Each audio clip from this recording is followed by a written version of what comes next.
Swamiji. Namaste. My score 110 onwards?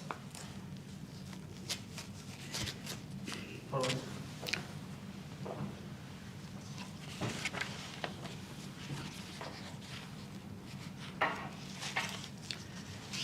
So time to start. We'll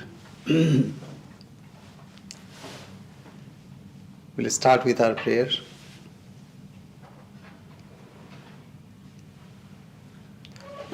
Sri Gurubhyo Namaha Harihi Om. Sahana Bhavatu Sahano Bhunaktu Sahaviryam Karvavahai Tejasvinavadhitamastu ma vidvishavahai. Om Shanti Shanti Shanti Harihi Om. Asato ma sadgamaya tamaso ma jyotirgamaya mrityurma amritam gamaya Aviravirmayedhi. Om Shanti Shanti Shanti Harihi Om. Sarva Vedanta Siddhanta Gocharam Tam Agocharam Govindam Paramanandam Sadgurum Pranatosmaham. Let we be protected, let we be nourished. Let we strive with energy and vigor. Let our study be enlightening and not give rise to hostility. Om, peace, peace, peace. Lead us to truth and not to untruth. Lead us to enlightenment and not ignorance.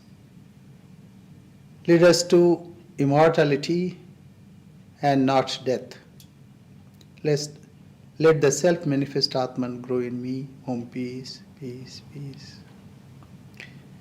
I bow to Govinda, whose nature is bliss supreme, who is the Sadguru, who can be known only from the import of all Vedanta, and who is beyond the reach of speech and mind. So, our tradition is that before we start our text, we read from the complete works of Swami Vivekananda. So if David is ready. Yes, Swami. Go ahead. Do not pity anyone. Look upon all as your equal. Cleanse yourself of the primal sin of inequality. We are all equal and must not think, I am good and you are bad, and I am trying to reclaim you. Equality is the sign of the free. Jesus came to publicans and sinners and lived with them. He never set himself on a pedestal. Only sinners see sin. See not man, see only the Lord. We manufacture our own heaven and can make a heaven even in hell. So Sinners what Swamiji meant about sinner see the sin. You know, a bag of gold is kept, thief came and took it away. A child watched everything, but child could not understand that he was a thief because there was no inner thief. So this differentiation, that means when one attains to that state of samatva, equanimity, evenness that comes to that person. So this is, sarva bhuta, in all being, he witnesses that all pervading being. It is not that individual limited identities that he witnesses. He knows that everything is one. There are not many. Neha nanasti kinchana. Yes. Sinners are only to be found in hell. And as long as we see them around us, we are there ourselves. Spirit is not in time nor in space. Realize I am existence absolute, knowledge absolute, bliss absolute. I am He, I am He. Be glad at birth, be glad at death. Rejoice always in the love of God. Get rid of the bondage of body. We have become slaves to it and learned to hug our chains and love our slavery. So much so that we long to perpetuate it and go on with body forever. Do not cling to the idea of body. Do not look for a future existence in any way like this one. Do not love or want the body, even of those dear to us. This life is our teacher, and dying only makes room to begin over again. Body is our schoolmaster. But to commit suicide is folly. It is only killing the schoolmaster. Another will take his place.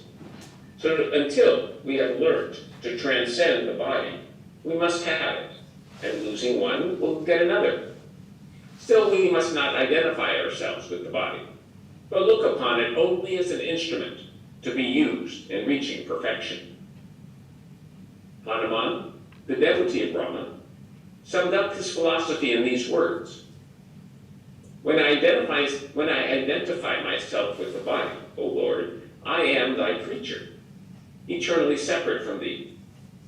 When I identify myself with the soul, I am a spark of that divine fire which thou art. But when I identify myself with the Atman, I and thou art one. So this statement was made by Hanuman. When Rama asked him, what you consider yourself? He said, Deha Buddhya Dasoham. When I have the body consciousness, I am your servant. As Sri Ramakrishna also said, it is very difficult to go this ego. So let this rascal be as a servant. So Deha Buddhya Dasoham. When I have this consciousness of a body, that I am body, then it should be considered as the servant of God. Hanuman dedicated his body totally for the work of Rama. The second one, Jiva Buddhya Tadamshakaha. When I feel that I am a Jiva, then I am part of you. And Atma Buddhya Tamevaham. When I have this awareness that I am that self, that I am you, that means I am Rama. So this was stated by Hanuman. Swamiji translated it in English for general public. So this body is this identity. That means it is the adjunct. And body idea comes when we have ego. That I am. And what I am? So whatever we see, immediately we identify. And not only body, along with body we have uniform, like a policeman thinks I'm a policeman, I'm a military. So this identification with adjuncts are very natural. Yes. Why do we see wickedness? There was a stump of a tree, and in the dark, a thief came that way instead. That is a policeman. A young man waiting for his beloved saw it and thought that it was his sweetheart. A child who'd been told ghost stories took it for a ghost and began to shriek. But all the time it was the stump of a tree. We see the world as we are. Suppose there is a baby in a room with a bag of gold on the table and a thief comes and steals the gold. Would the baby know it was stolen? That which we have inside we see outside. The baby has no thief inside and sees no thief outside. So with all knowledge, do not talk of the wickedness of the world and all its sins. Weep that you are bound to see wickedness yet. Weep that you are bound to see sin everywhere. And if you want to help the world, do not condemn it. Do not weaken it more.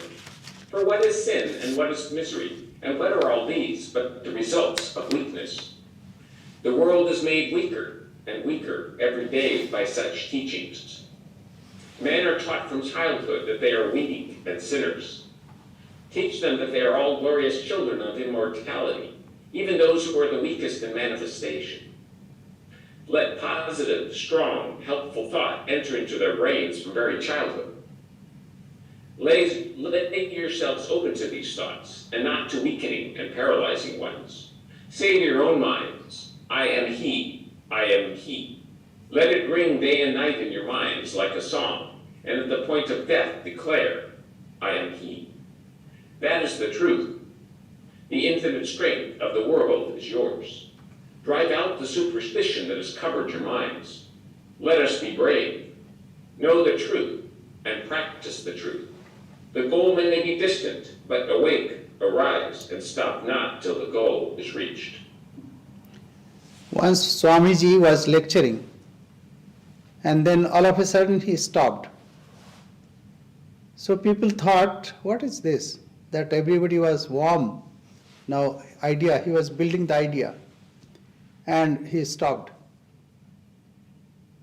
Later, when someone asked, why Swamiji, why did you stop? He said, I realized that all the audience was like mud, and I'm trying to mold it. What does it mean? Swamiji wanted to encourage, wanted to make us grow, not by influencing by his intellectual power. So that's why he stopped. So somebody asked the question, one may think that you forgot your lecture. That's why you stopped. And Swamiji replied, how does it matter whatever one thinks about me or not? So this is very important. So here he never said that you are a sinner. Rather, you are the children of immortal bliss. You can see in his words, strength comes, awareness comes. So that is very important. So we also are finding out that awareness, that strength, and that strength we are cultivating here through Vivekachudamani. Because as of now, weakness and strength has mixed up. We have to find out what is the weakness and how to come out of that weakness so that we cultivate strength. Last time we heard that we have a sheepness. We feel that we are sheep, we are like an ordinary human being. But Swamiji said, no, you are lions. So we have to invoke our lionness. That is the purpose. So this is mixed up, sheepness and lionness. We have to separate, we have to segregate. Last time we heard very nice 3 shlokas, wonderful, how to meditate, and what we experience at the time of samadhi. So I quickly will go through these 3, where these are very important, that's why.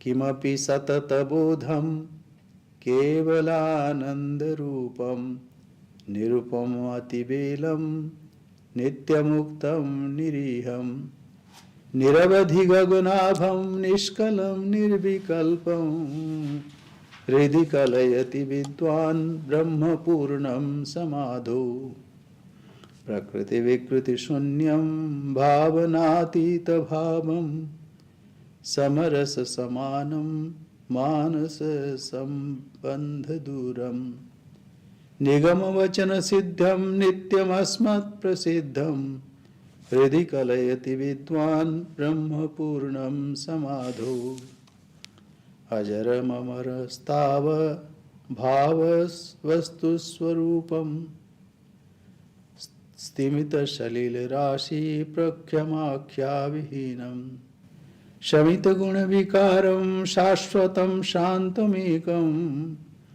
Hridhi Kalayati Vidwan Brahma Purnam Samadho.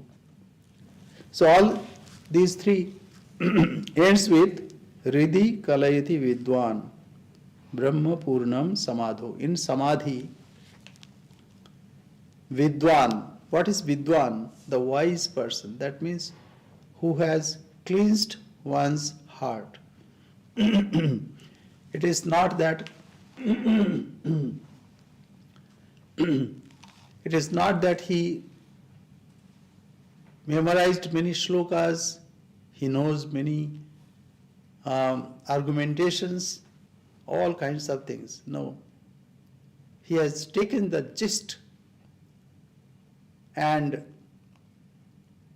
he has digested the knowledge, he has assimilated the knowledge, and he has become strong. As Sri Ramakrishna would say, that it is good to know what is milk, but it is better to drink milk, digest it, assimilate it, and be strong. So this wise person, Vidwan, has attained that state. So quick translation so that we go forward. The wise man realizes in his heart through Samadhi the infinite Brahman. Infinite Brahman, not something else, but his real self, his lioness, which is something of the nature of eternal knowledge, an absolute bliss which has no exemplar. We cannot give an example, which transcends all limitations. And we have discussed all, Swajatiya, Vijatiya and Swagata Bheda. So all limitations are transcended. That means he is beyond attributes. Nothing can indicate him. Is ever free and without activity, and which is not limited must ever free. Nothing is influencing him, and which is like the limitless sky, indivisible and absolute. So it is not something extra terrestrial. If you see within yourself, you can find all these traits. Many times we feel, oh, we know this. We tell us, I know. Why? Because the knowledge is within that wants to express it. But in a hurry, we forget to explore the truth, and without knowing we say we know. Without knowing we say we know. So that's not. Here Vidwan has explored, found the truth, digested it, assimilated it, and have become strong. So limitless sky, indivisible and absolute. So these are not only words, but these carry meaning for him. For us, we can think of God, and we can attribute all these qualities or signs and symptoms to God. That is our chosen ideal, and we try to be one with chosen ideal. Ishta. The wise man realizes in his heart through Samadhi the infinite Brahman, which is devoid of ideas of cause and effect. So for this there is no cause. You are beyond cause and effect, which is reality beyond all imaginations, homogeneous, matchless beyond the range of proofs, established by the pronouncements of Vedas and ever familiar to us as the sense of the ego. So pratibodh viditam, bodham bodham pratibodha. In every knowledge, whatever we know, it's because of our awareness. So this awareness is eternal. This awareness is limitless. And within that, when something comes, then we say, yes, I know. So this is our real nature. It is not something imaginary. We go to the next. We have already dwelt on it, so I am not going in details. Swami, Yes. I have a question about verse 409. Yeah. It says, beyond the range of proofs, Yeah. but it also says, established by the pronouncements of the Vedas. This sounds contradictory. Okay. What? Okay, fine. So prama. Prama means whatever we understand through logic. So prama, prameya. He is not prameya. We cannot understand him through logic. Because he means you are that. You explain yourself. What you really are. Therefore, we cannot have any pramana. Pramana means evidence. You are your own evidence. And nothing can satisfy you other than you. You are to realize in your own self. That is why it is beyond pramana, beyond evidence. Now, then what is Veda? The Vedas, it says Veda pramana siddha. What does that mean? What Veda indicates? Whatever we don't know, Veda says that. See, this knowledge has come from Veda. Whatever we are talking about, it has come from Veda. Veda does not say this is like this. It says he is everywhere. Pratibodha viditam. Bodham bodham pratibodham. In every experience we experience it. So this is not something like evidence, somebody is giving evidence.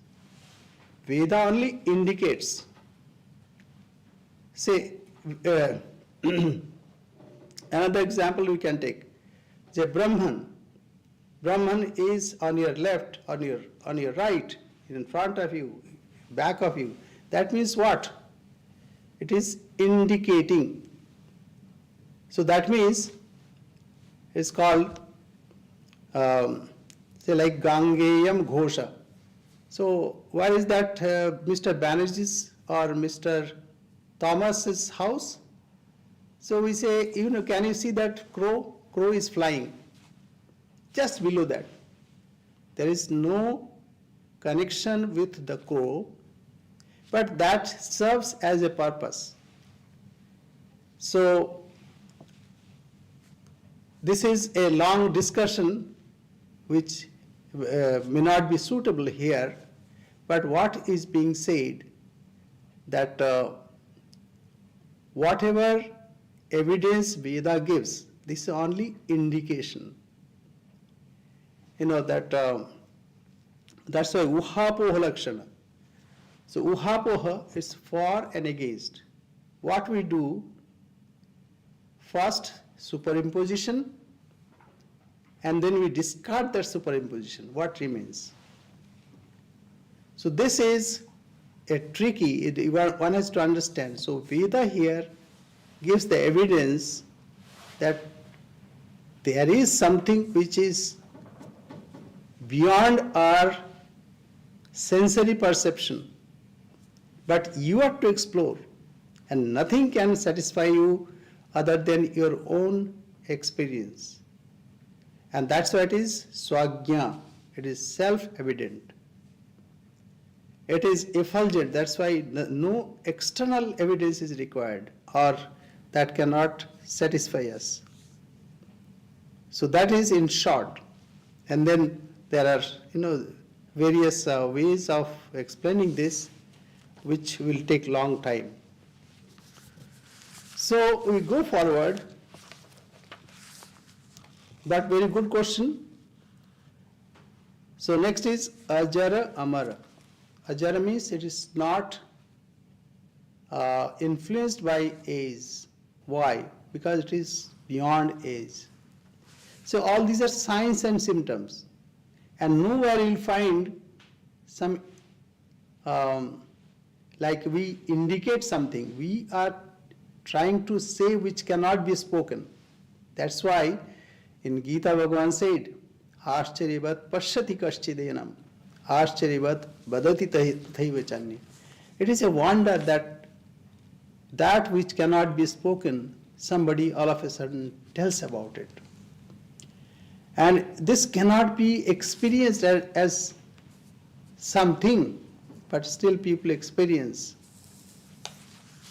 So this is also a wonder.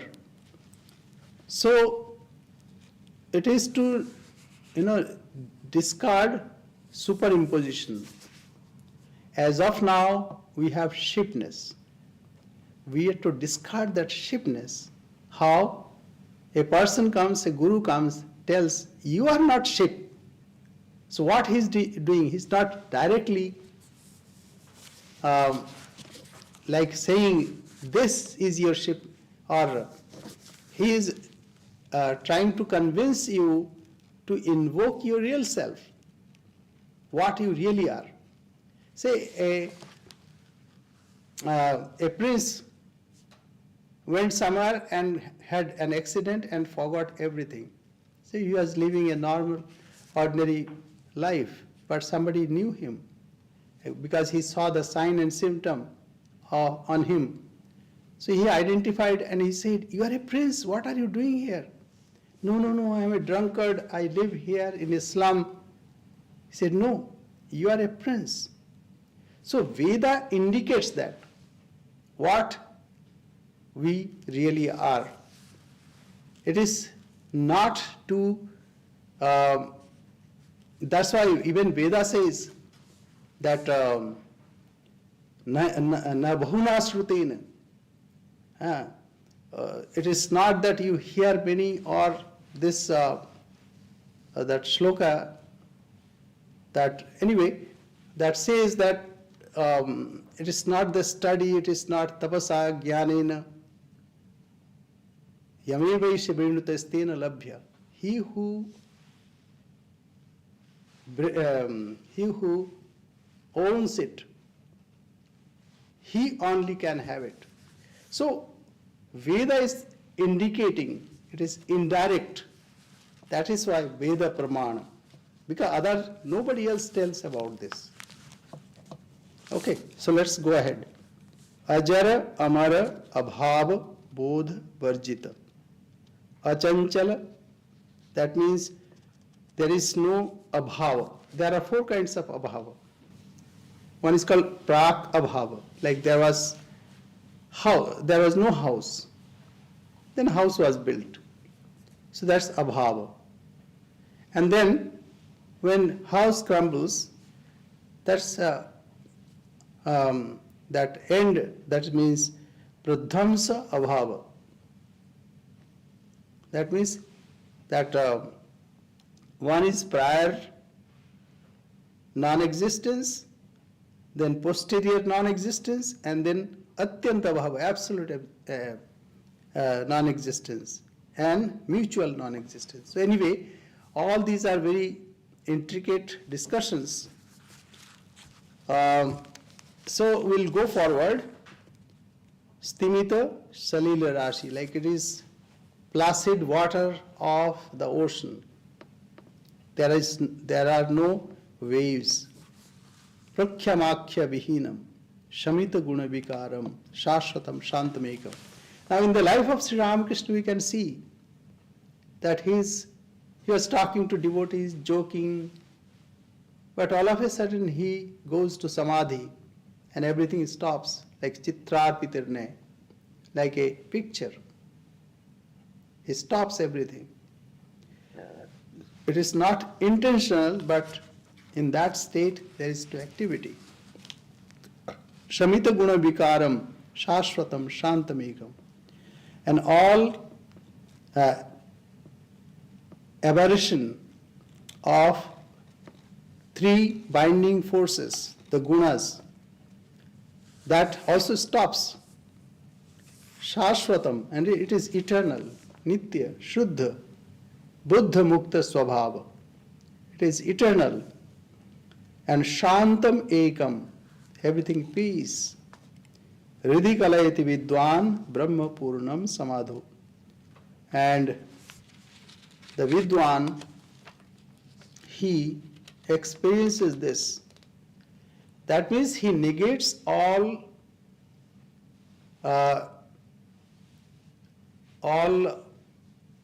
like adjuncts, we can say. That means he is no more interested in everything, has jawab diye chole gache. So people were working, but all resigned from their work. So all senses were working, all senses resigned from their duties. So that is the state. Anyway, we go to the next. Samahita antah karanaha swarupe vilakya atmanam akhanda vaibhavam vichchindi bandham bhavagandha ganditam yatnena punstam safali kurushva. So this is state to be attained. So here our Guru Bhagavan Shankaracharya is trying to inspire us that mind should be absorbed. Samahita, antakaranam.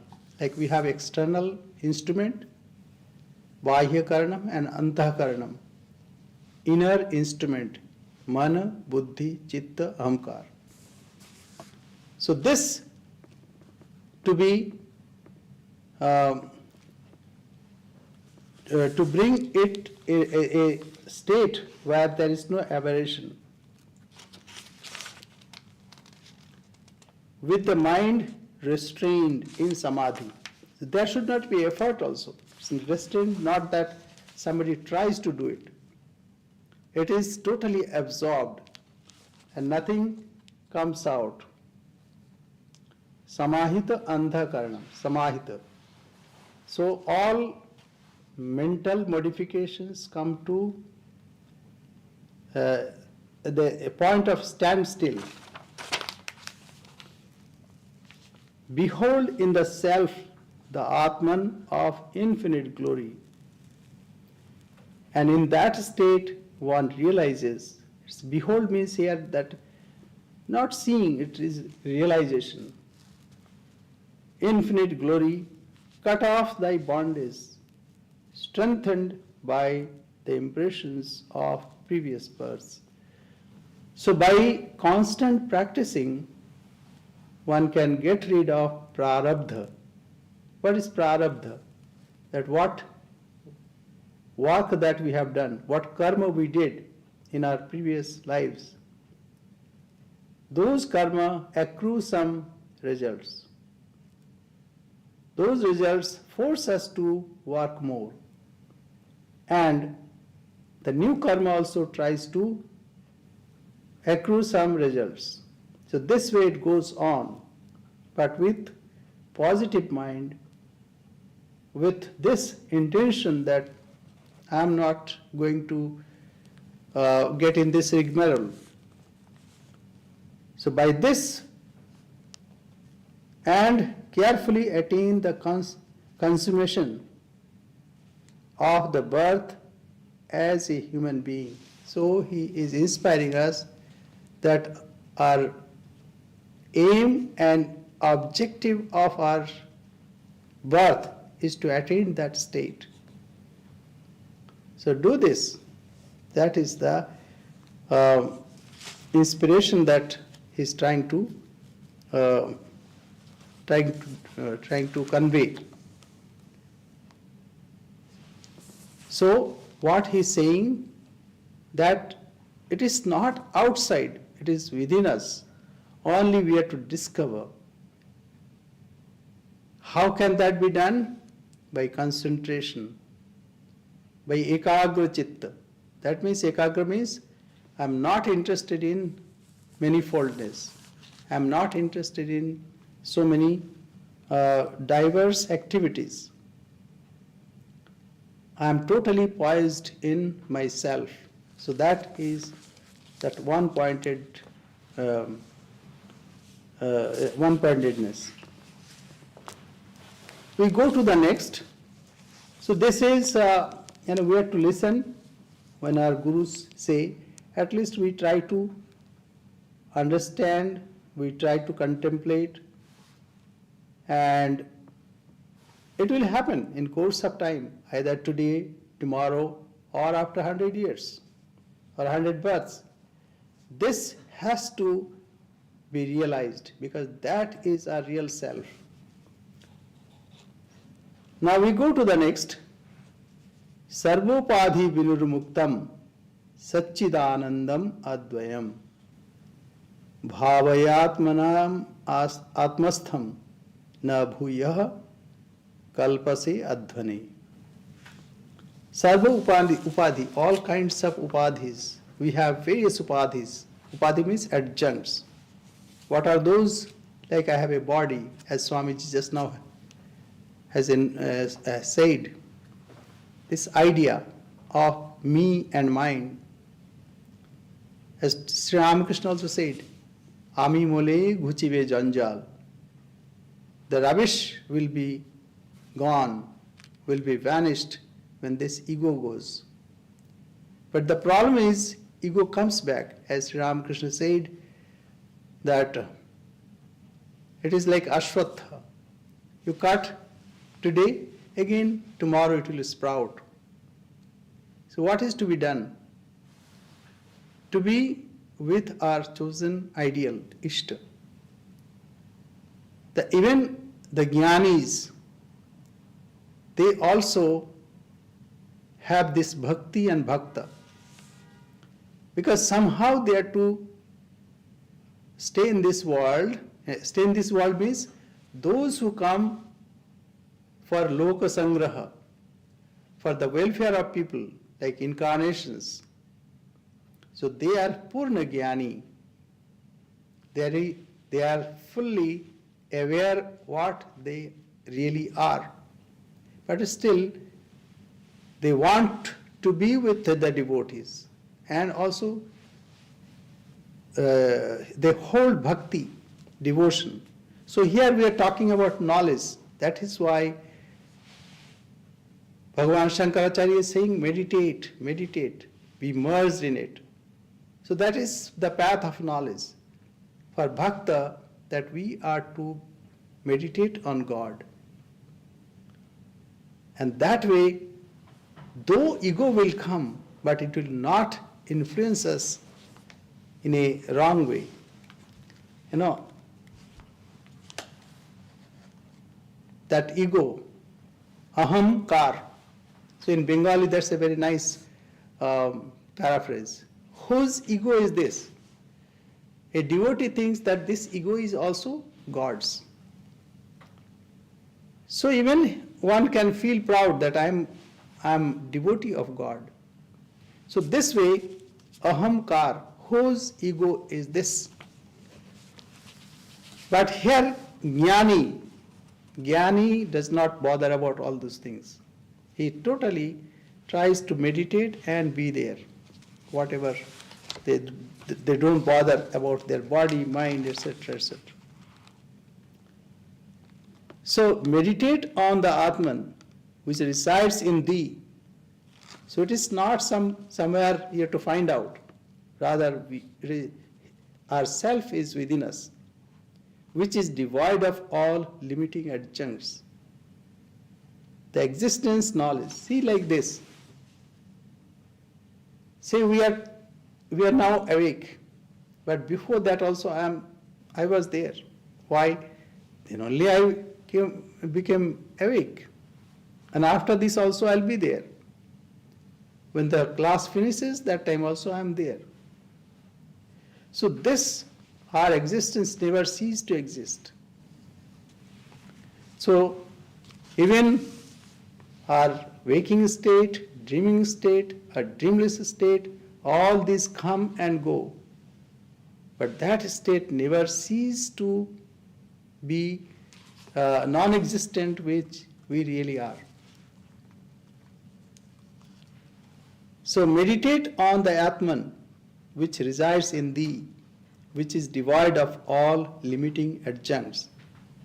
The existence, knowledge, bliss absolute, the one without a second. And thou shalt no more come under the round of births and deaths. So because of this ego, births and deaths and birth and death, that comes. So we go to the next. Chayeva pumsaha paridrishyamanam abhasa rupena phalanubhutya shariram achannavat nirastam punarna sandhatta idam mahatma. So example is given. After the body has once been cast off to a distance like a corpse, the sage never attaches himself to it. Though it is visible as an appearance like the shadow of a man, owing to the experience of the effects of past deeds. So as Sri Ramakrishna also said, that when you are awake from your dream, you no more are worried about what happened in the dream. Maybe you experienced a nightmare, but that nightmare influences you, does not influences you. Because you know it is all in dream, but still your heart palpitates. But that also you know that it will stop after a certain time. So it is like chaya. So Sri Ramakrishna would see like this. Even Narayana did not believe that everything is Brahman. So Sri Ramakrishna touched him, and then everything was circling, and everything was merging in that unity. Of course, this experience was beforehand, and Swamiji said, "What have you done? I have my parents at home." So that was the previous one. But later when he touched, he realized that everything is one, and it is like a shadow. The things look like something existing, but it is not in reality. And even if you ask scientists, they have imaginary idea. What is this? This all matter. And sometimes we feel that the thing is there, but you ask a scientist, he will say, no, there are so many things, electromagnetic waves and say molecules of various gases. All things are there, but we think there is nothing.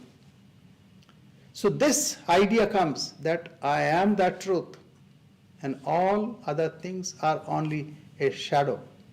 So they don't worry about that shadow, and they think like a corpse, this body is there. We have to serve it till the prarabdha is over. Chayeva pumsaha paridrishyamanam abhasarupena phalanubhutya. So even whatever results that come, so they cross, like water crosses under the bridge. That will not affect them.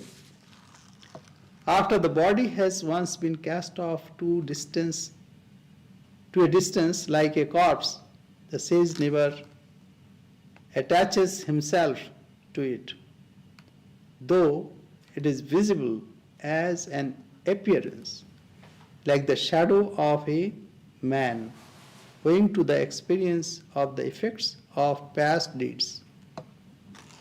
So because of past deeds, their body still may remain, but he is not affected. For a bhakta, what happens? Bhakta knows that I am one with God, but still body will go in its own way, and he is not worried about it. Whatever happens, happens. So either way, we are to identify ourselves with our Ishta or our real self. The next. We go to the next. 414. 414. Satata Bimala Bodhananda Rupam Samitya Tyaja Jada Mala Rupopadhi Metam Suduri Atha Punarapi Naisha Smaryatam Vanta Vastu Smarana Vishaya Bhutam Kalpati Kutsanai. So all these are the inspiration that our teacher is trying to convey to us. He says, realizing the Atman.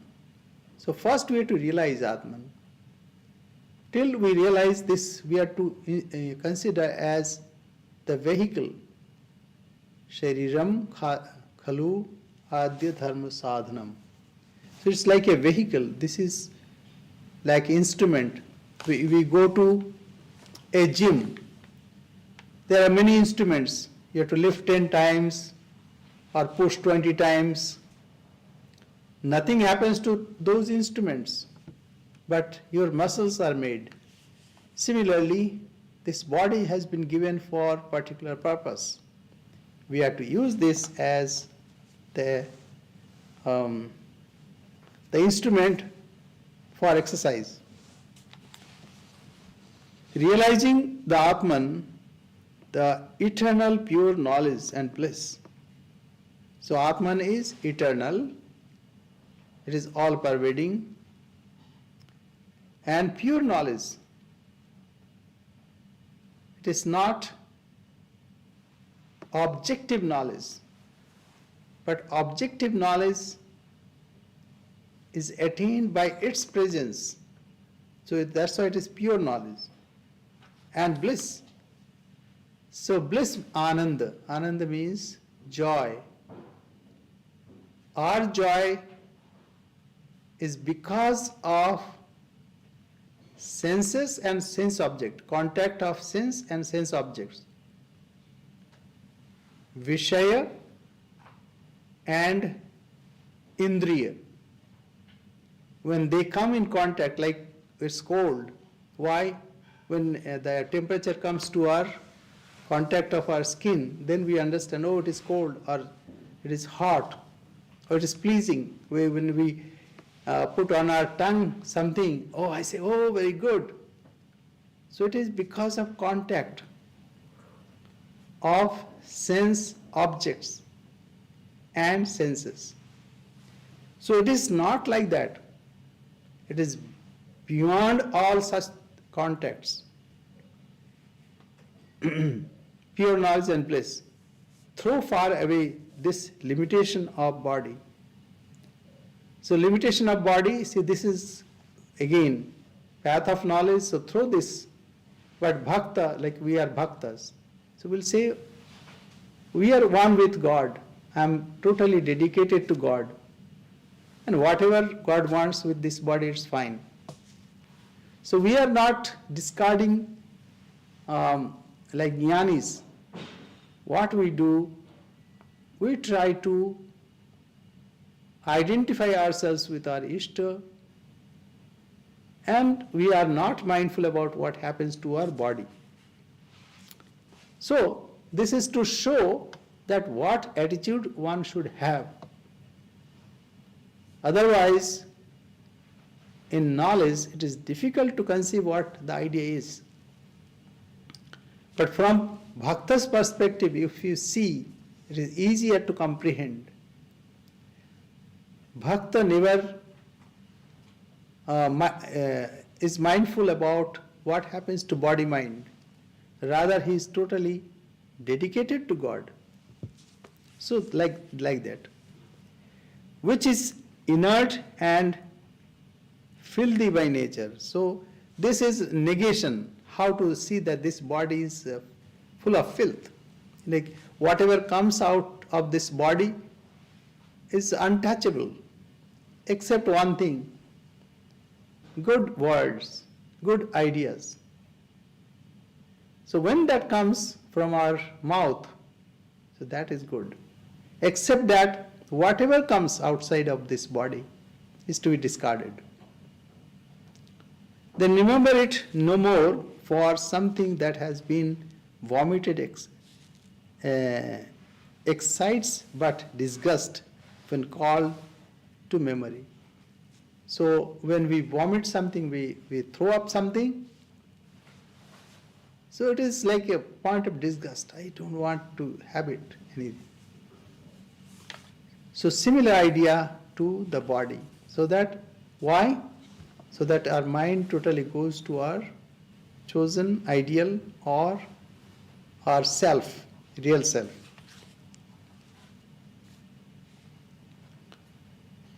So hope it is clear. If not, if there is any question, you can ask. Else we will go forward. We will take another shloka. Okay, Maharaj.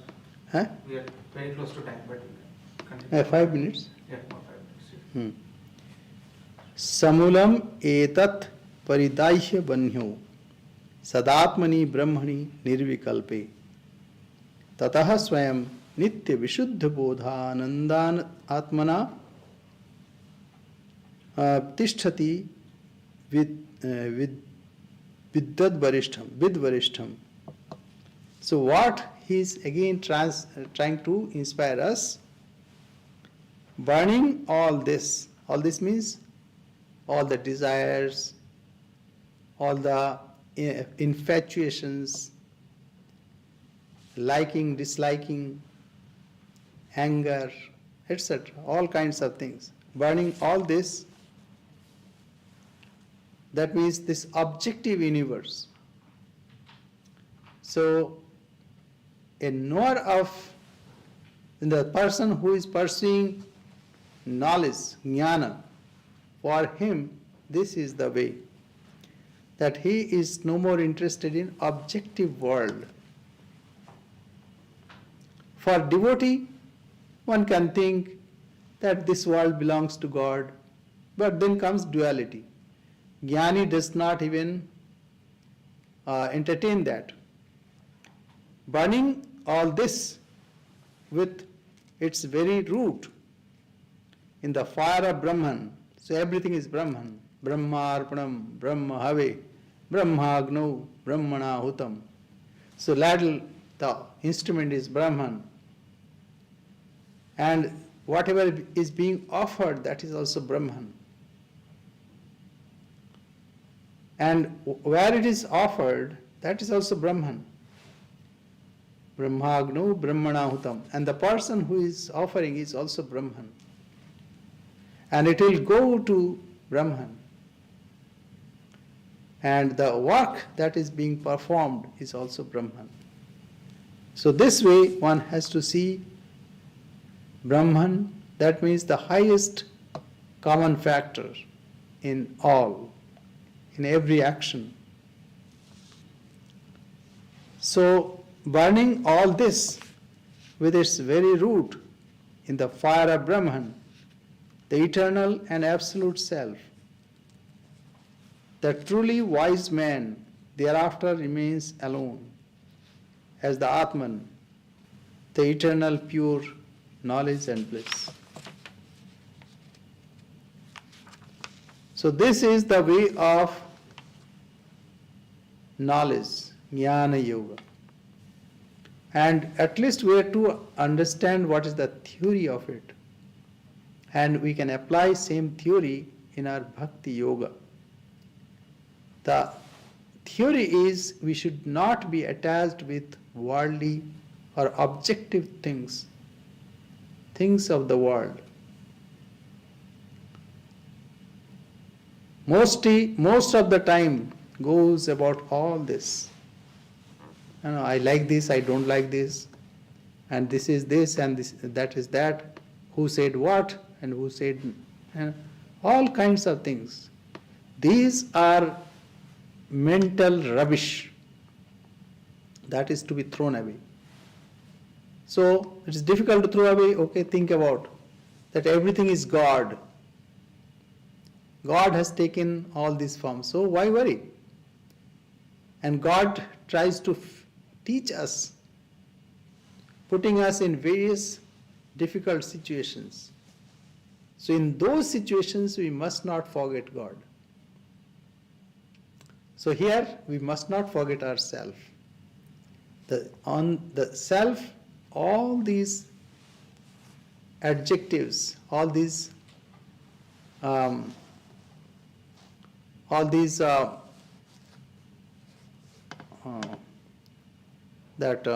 adjuncts are being thrown on.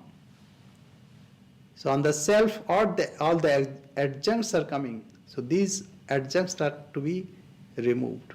That means we are not interested in adjuncts, but I am interested in myself, in real self, in my lion self, not this sheep self. So this is a wonderful study. Only thing we have to take the spirit of it, and whatever we can translate in our action, that is wonderful. At least nothing is harmful here. It gives strength. That is more important. Yes. Your talk tonight reminded me of when you first came here and you said, I didn't come to Portland, Portland came to me. Could you explain that? So like this, everything happens in front of us. Now we read a book. The page after page we are turning on. The person is steady.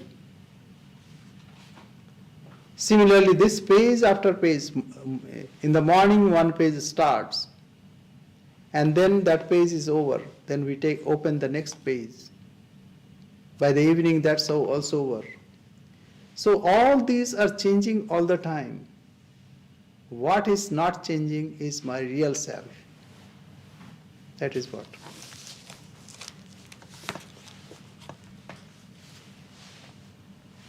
So we say our prayer.